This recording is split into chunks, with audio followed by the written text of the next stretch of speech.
Now we are at the Guild, India's top contemporary art gallery, and we are with the director, Renuka Swahney, and she is going to help us take us through all these works. We also have Prayas Abhinav, one of the artists, and he's going to take us through his work himself. So, yeah, Prayas, can you take us through your work? Yes.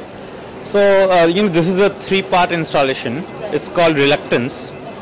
These works, this work is, it's basically the story of this bird who wants to meditate on the calm and still that's around her, and wants to ignore things which come and go and which are basically transitory. So what we are seeing on the screen is from the eyes of the bird. So these are the eyes, and you can see this. So it's a disembodied experience of this bird. You have the flight, you have the vision, but you don't have the bird. The bird is not here. So that's what. This reluctance with making peace with the world that keeps changing. But our sense of sanity wants to keep things the same, to have a continuity. But that's the kind of thing. Very interesting work, Prayas. So what's coming up for you next? I've been actually working on spatial installations with I work with technology as a teacher at the Srishti School of Art and Design in Bangalore. So we work with art and technology together in the same frame. So I'm working more with specializing these kind of ideas and projects more, and I'm a poet, so I'm trying to connect it to poetic ideas and things like that. Very interesting. Thank you so much, Prayas. So now we have Renuka here, and she's going to take us through the rest of the works. Shall we go this way? Sure. This is the work of Sumed Rajendran, who's also showing as one of the finalists at the Skoda Prize. He's showing a much larger installation there, but Sumed's work has always dealt with the anxiety of the human when it meets with machine or man-made structures, and how that confluence sort of translates into an everyday existence. Yeah? This here is the work of Vidya Kamath, a very accomplished artist. She deals with very feminist issues, mainly in photography. And these in particular are called wish bubbles, which also are this exposition of a wish that is sort of a sense of equality. This is the work of T.V. Santosh. She's one of India's most accomplished artists, been practicing for 20 plus years. He usually works in the medium of sculpture. He was trained as a sculptor, so he's done a lot of sculptural work, some of which we've shown in New York and we've shown at the Armory show in New York, as well as it's in major collections in Europe as well as in the US.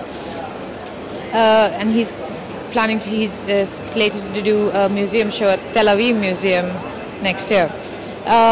He also does, as you can see, watercolors on large frame paper, but his concerns as an artist are between what media tells us is terrorism, for example, what we see as reality, and how those two mix together, and how, to a large extent, who says what counts more than what exactly is being said. So even though they're politically charged work, he has a very philosophical attitude towards the presentation of images, because almost all art is about the images and the context in which you put it in. This is the first time he's done such large-scale watercolors instead of canvases. He usually does large canvases. So this is a different process for him, in that he takes his usual process is any imagery he takes from the public eye, which is given by the media, which is text taken from the media, that kind of thing. This, he's changed his process a little bit, because he's placed something in a certain context by asking models to pose for him, by asking people to pose for him. So this is not images drawn from the media, not second-hand images or third-hand images. These are first-hand images. Interesting. Yeah. Very interesting. Thank you. And what do we have there? The installation over here. This is Riaz Komu, who is the co-curator of the Kochi Biennial. Riaz has been doing wooden sculptures for a very long time, and all his concerns deal with migration and of immigrant attitudes and immigrant society, in a sense. These in particular are salt and pepper shakers, and salt and pepper being so in our minds at least, so far apart from each other, it's like black and white, but then he's put microphones on top, so there is a sense of, even though as immigrants or as migrants or as people from who are displaced, we may be far apart in terms of ideology, in terms of our culture, in terms of how we live our lives, there still has to be a channel open for communication. This is the work of Kaiwan Mehta. Kaiwan Mehta lives and works in Bombay. He's a cultural theorist. He's also an architectural student, and he's done a couple of residencies in architecture. He persists architecture as a textual format. So he translates some of what you see in architecture, the forms, the structures, the theories in architecture, and very close to Rem Koolhaas's theories. He translates some of that into text, so a lot of his work is text-based, but yet talks about architecture. Kaiwan Mehta is also the author of Alice in Bhubaneswar, which came out last year, so if you get a chance to go and pick that up, do that. But also come and pick up, this particular work as well. This is the work of Sharwai Thai. She's a Taiwanese artist.